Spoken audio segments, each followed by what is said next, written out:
حضرتك سمعتي اللي حصل النهارده من انه تم الكشف عن انه المطابع الاميريه وصلها الحكم عشان تطبعه في الجريده الرسميه قبل صدوره ب3 ساعات؟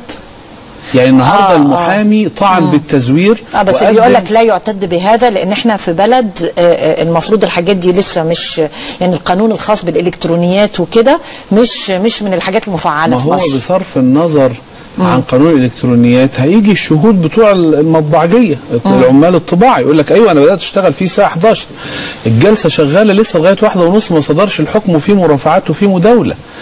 وكون ان المحكمه تصدر حكمها وتوديه للمطابع ويتم طبعه ويصدر عدد استثنائي من الجريده الرسميه ويطلع في نفس اليوم لاحداث فراغ بسرعه قبل ما رئيس الجمهوريه الجديد يجي. بس هيئه المفوضيه كانت قايله قبليها. قايله رايها. طيب وماله؟ يعني كنا عارفينه. ما هو عارفين رايها. ما هو اصله هيئه المفوضين بتعمل راي زي بروفا زي استشاري زي تحضيري، جايز المحكمه تاخد بيه وجايز ما تاخدش بيه. نص القضايا المحكمه بتاخد بهيئه المفوضين ونص المحكمه ما بتاخدش برايها. وعلى فكره الحكم ده ما خدش براي هيئه المفوضين.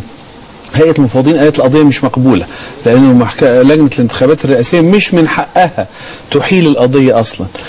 المشكله او المصيبه الكبيره ان تبقى الجلسه منعقده والمحامين بيترافعوا ولسه في مداوله ولسه الحكم ما صدرش، بينما الحكم بيطبع في المطابع الاميريه ويصدر بسرعه. فطبعا اجواء الريبه دي تجعل ولا شك ان في درجه ريبه متمكنه عند الوجدان الشعبي مش ممكن. ولذلك لم يعد الهيبه للمحكمه الدستوريه الان كخصم سياسي.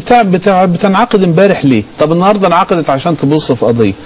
طب امبارح بتنعقد الجمعيه العموميه وتطلع راي سياسي ليه؟ اصبحت طرف في التجاذب السياسي انتهى.